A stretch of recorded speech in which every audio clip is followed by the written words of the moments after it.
When I walked in that joint for the first time,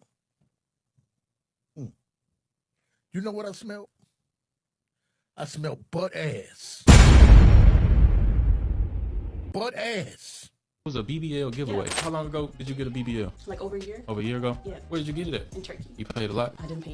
You didn't pay anything? Damn. How you get a BBL for free? A giveaway. Oh, yeah.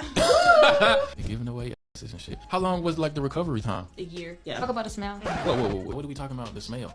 I don't even want to talk about it. She brought it up. I smelled You mean like in the healing process or whatever? Yes. That shit gonna make you pass over. Yeah. You're gonna throw up today. I really smell like I was dead. Really? Like a dead body. Yes. Nobody ever talks about it, and I never knew that. I mean, okay, I looked up on YouTube, recovery of a BBL and all that. I mean, some spoke about it, but it didn't make it like that important, like that heavy. I didn't know that I would really stink. Damn. Like, yeah, not even because I, got bad hygiene or whatever, but. Did you get an infection or something? No, it's just a normal thing for it to smell afterwards. But what smells? Like some fluid coming? Yeah, the fluid. Wow. Because it's stuck in your body. Like Jeffrey Dahmer. Yeah. So in part one, I was telling y'all how my sit-down ear was stinking real bad.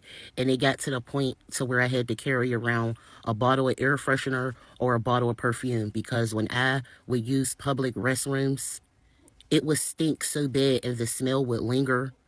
It was like an embarrassment. I didn't want to come out the bathroom with it smelling like that and someone else was waiting at the door. When I say that BBL really ruined my life, I even lost my boyfriend behind it. He was telling me the whole time, like, you're stinking real bad down there and I can't stomach it. First I'm in denial, like, no, you're hating, you're mad, I got a BBL. It was the truth. It got to the point to where I would be washing my laundry, weekly, like I've been doing before I got the BBL. When I would get my laundry out of the dryer, it would still smell like that rot-eaten flesh. I really was like... Garbage truck juice. You got some disgusting stuff going on out here, man. And ladies, not only that, ladies are willing to risk their lives for this. You know what I mean? There's a high mortality rate for this surgery. But we think it's a joke, but I heard that this is something real. You know what I mean? And just like the previous girl said, she flew to Turkey, had a sponsor pay for it so she didn't have to pay for her BBL, which a lot of dudes are doing that. They're buying butts for their women. Instead of these women wanting a down payment on a house, they just want a butt, right?